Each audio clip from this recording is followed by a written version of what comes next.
고린도 후서 8장입니다. 14절 보겠습니다. 15절 이제 너희의 넉넉한 것으로 그들의 부족한 것을 보충하면 후에 그들의 넉넉한 것으로 너희의 부족한 것을 보충하여 균등하게 하려 합니다. 기록된 것 같이 많이 거둔 자도 남지 아니하였고 적게 거둔 자도 모자라지 아니하였느니라. 아멘. 어제도 말씀드렸지만 하나님께서는 이스라엘 백성들이 정말 고난과 고통 가운데, 그것도 애굽이라고 하는 그 강대국에 430년 동안 노예로 살았잖아요. 그렇지만 그 노예로 산 것을 기준해 볼 때 그들의 구역이 얼마나 힘들었는지 우리는 출애굽기 1장과 2장에서 요셉이 죽고 난 후에 정말 이스라엘 백성들이 어떠한 어려움과 고난과 고통을 당했는지 우리는 잘 알고 있습니다. 네? 그 애굽에서 세운 그 피라미드 같은 그러한 큰 그런 성을 바로 이 이스라엘 백성들을 통해서 세운 거 아니겠습니까? 그런 엄청난 고통을 그들이 짊어졌던 그 이스라엘 백성들, 그들의 생각으로는 도저히 앞길이 캄캄한 그러한 절망적인 상황 가운데서도 하나님께서는 그 이스라엘 백성들의 곤고를 들으시고 기억하사 아브라함의 하나님, 이삭의 하나님, 야곱의 하나님의 약속을 그들에게 성취시키잖아요. 딱 이유는 한 가지입니다.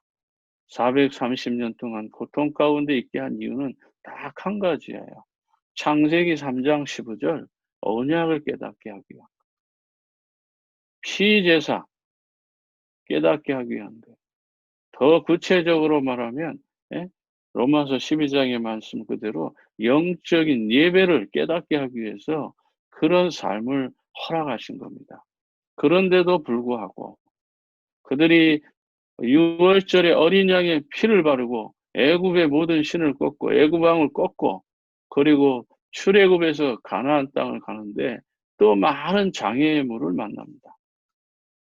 그때 하나님께서 그들에게 고기가 먹고 싶다, 떡이 먹고 빵이 먹고 싶다 하고 하는 이 원망하는 그 이스라엘 백성들을 향하여서 하늘과 바다에서 먹을 걸 보내주시잖아요. 그게 출애굽기에 나온 그 말씀이잖아요. 기록된 것 같이 많이 거둔 자도 남지 아니하였고 적게 거둔 자도 모자라지 아니하였더라. 그런데 너무 많이 거둔 사람이 있어요. 불신앙의 사람이죠. 또 순종하지 않고 안식일에도 나가서 그걸 주시려고 나간 사람이 있어요. 그런데 그들에게는 동일하게 뭐예요? 구하지 못합니다. 다 썩어버렸고 많이 가진 자는 썩어서 냄새나고 욕심이 잉태한즉 죄를 낳고 죄가 장성한즉 사망을 낳는 것입니다. 하나님의 방법은요 정확하게 말씀 따라 가는 겁니다. 이스라엘 백성들이 언약궤를 따라가는 거죠. 그래서 말씀을 따라가라고 먼저 그림자로 보여주셨잖아요. 그리스도만 따라가라고 그림자로 보여주셨잖아요. 그게 뭐예요? 구름 기둥, 불 기둥이에요. 이스라엘 백성들에게 구름 기둥은 광야길 가는 길에 더워지는 그 시간표에 시원하게도 하겠지만은 더 구체적으로 말하면 구름 기둥, 불 기둥은 다른 거 바라보지 말고 오직 말씀 따라가고 그리스도 따라가라고 하는 하나님의 영적 사인이잖아요. 밤에는 춥습니다. 그래서 구름, 불기둥으로 이스라엘 백성들을 따뜻하게 하고 낮에는 더우니까 구름기둥으로 시원하게 하는 정도로만 우리가 깨달으면 그러한 영적 의미는 아무것도 없는 거예요. 그러나 하나님께서 이스라엘 백성들을 40년 길을 인도하셨는데 그 40년의 길에 바로 그리스도만을 바라보고 가라는 것입니다. 너희가 가야 될 그 마지막 땅이 젖과 꿀이 흐르는 가나안 땅이라는 것을 분명히 보여주시면서 가는 거잖아요. 언약 따라가는 것입니다. 지금도 마찬가지죠.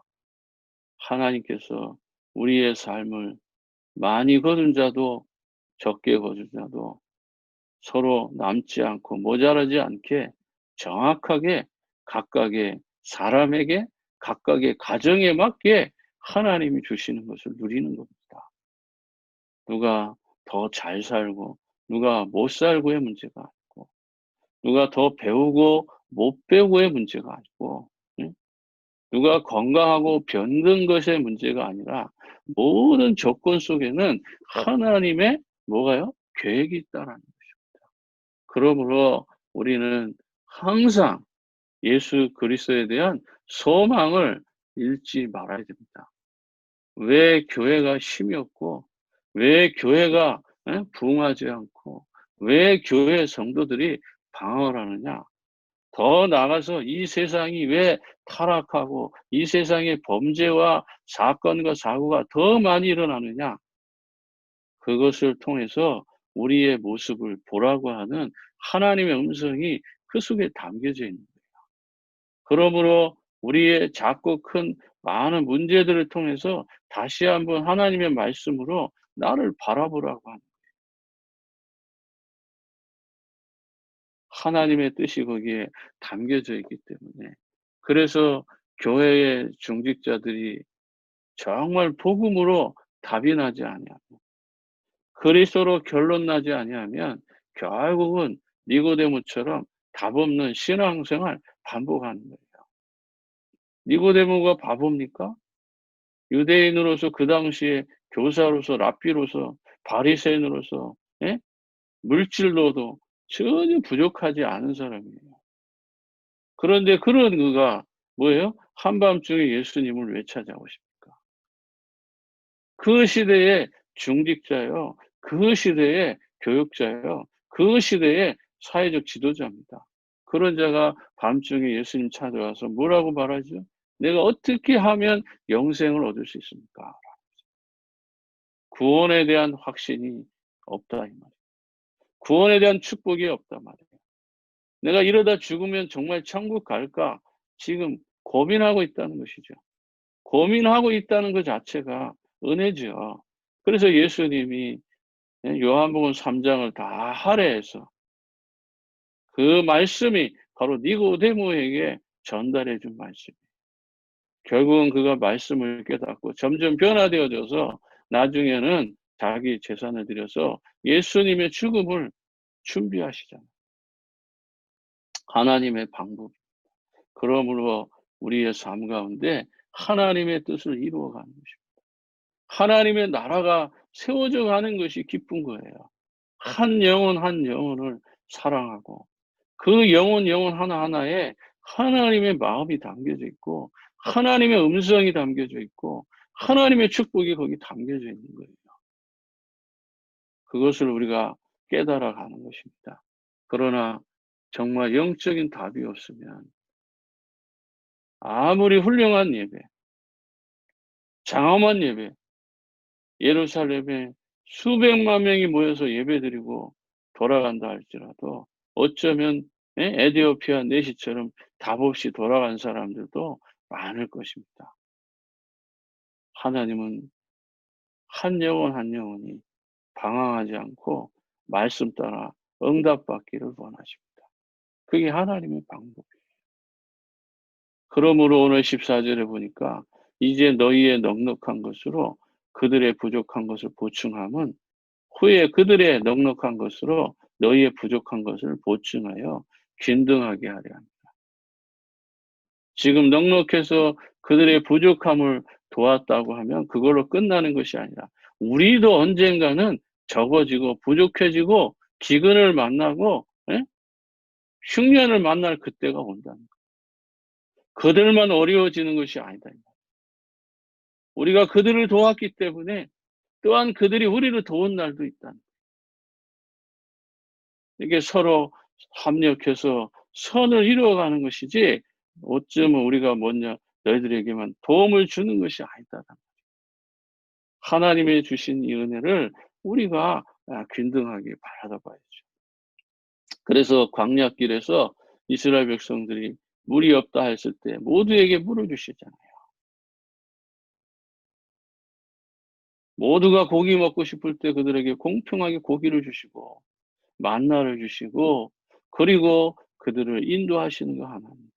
단지 그것이 만나와 메추라기로 우리에게 주신 것을 만족하게 하는 것이 아니라 예수님께서 말씀하시잖아요. 이스라엘 백성들 광야길에 가서 먹고 사는 그 문제를 해결하기 위해서 발버둥 친 것 같지만 그렇지 않다는 거예요. 사람이 예? 떡으로만 살 것이 아니고 하나님 입에서 나오는 말씀으로 살아야 된다라고 분명하게 예수님이 말씀하시죠. 이스라엘 백성들이 만나와 메추라기로 만족할 인생이 아니다 이 말이에요. 너희는 복의 근원이고 너희는 샘의 근원이고 가나안 땅을 정복할 하나님의 백성이다 이 말이에요. 먹고 사는 그 문제 수준에 머물지 말고 너희가 장차 가야 될 곳은 메시아가 오실 그리스도를 모실 땅으로 가야 된다. 세계 복음화하기 위해서 가는 거예요. 우리가 지금 세계 복음화하기 위해서 사는 것이지 단순히 우리가 잘 먹고 잘 살고 성공하는 그 기준에서 머무른다면은 결국은 육신적인 삶으로 인생을 끝나고 결국 니고데모와 같은 삶으로 우리의 인생이 마감됩니다. 하나님의 방법은요, 더 아름다운 삶으로 젖과 꿀이 흐르는 땅으로 우리들을 인도하시고 여러분들을 인도하기 위해서 준비하신 거예요. 그러므로 하나님의 은혜를 깨달으라는 것입니다. 이게 고린도후서 8장의 핵심이 뭐냐면 하나님의 은혜를 알라는 거예요. 그래서 15절에 많이 거둔 자도 남지 않고 적게 거둔 자도 모자르지 않고 딱 맞게 100% 하나님의 은혜잖아요. 그 하나님의 은혜가 임한 이스라엘 백성들은 사는 것이고, 그 하나님의 은혜를 입지 못하면 광야길에서 가다가 죽는 거예요. 오늘도 이 시대도 마찬가지입니다. 하나님의 은혜. 우리가 어떻게 그 하나님의 은혜를 입었습니까? 하나님 떠나서 죄 가운데 살고 사단에게 적노릇해서 운명과 사주팔자에 빠져 죽을 수밖에 없던 우리들. 그 예수 그리스도를 이 땅에 보내셔서 하나님 자녀 삼아 주시고 하나님 자녀 된 권세 주셔서 남은 생에 오직 전도자의 삶으로 인도하셨잖아요. 주는 그리스도시요 살아계신 하나님의 아들이시라는 말은 창세기 3장에서 예언된 그 메시아가 주라는 말이죠. 그분이 주시라는 거예요. 그 주가 바로 하나님의 아들 그리스도 예수라는 것입니다. 이 언약을 가진 저와 여러분 삶에 하나님이 허락하신 응답이 얼마나 많은지 그걸 발견하고 또 그것을 찾아서 누리는 하나님의 삶이 있다는 것입니다. 그것이 바로 전도자요, 전도자의 여정을 걸어가는 언약의 백성인 거죠.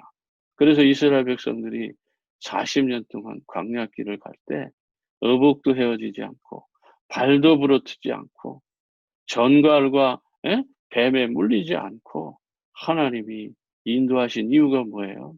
신명기 8장에 보면 너희가 나를 사랑하고 하나님의 말씀대로 사는지 안 사는지 내가 시험하고 너희를 통해서 온전한 찬송을 받기 위해서 내가 40년 광야길을 인도하신 거예요. 오늘 이 새벽 기도가 우리를 불편하게 하실까? 이 새벽 기도가 부담이 됩니까? 그게 아니라 이스라엘 백성들처럼 의복도 헤어지지 않고 발도 부르트지 않고 더 나아가서 여호와 하나님만을 찬양하라고 하는 하나님의 계획 속에 내가 있다라는 걸 깨닫고 불신앙에 우리의 삶이 들어가지 않고 하나님이 원하는 삶 속에 나를 더 구체적으로 인도받는 언약의 백성 되기를 주의 이름으로 축복합니다. 기도하겠습니다. 하나님 아버지, 은혜와 사랑을 감사합니다.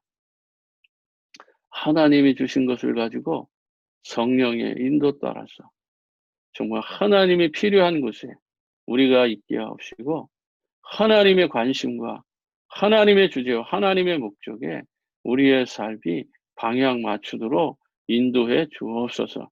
이스라엘 백성들을 광야 40년 동안 구름 기둥 불 기둥으로 인도하시고 만나와 메추라기로 인도하시고 정말 반석에서 샘물 나서 모든 이스라엘 백성들을 먹고 마시게 하셨던 그 하나님의 능력과 은혜를 깨닫게 하옵소서. 우리가 구원받은 것도 감사한데 우리를 통해서 하나님의 은혜를 전달하는 전도자로 전도자의 여정 속으로 갈 수 있도록 축복해 주신 것을 늘 감사하게 하옵소서. 그래서 남은 생에 세계 복음화의 일꾼, 렘넌트 살리는 지도자로 쓰임받을 수 있도록 아버지 하나님 은혜를 부어 주옵소서. 모든 아멘. 영광을 주께 돌리며 우리 구주 예수님의 이름으로 기도합나이다. 아멘.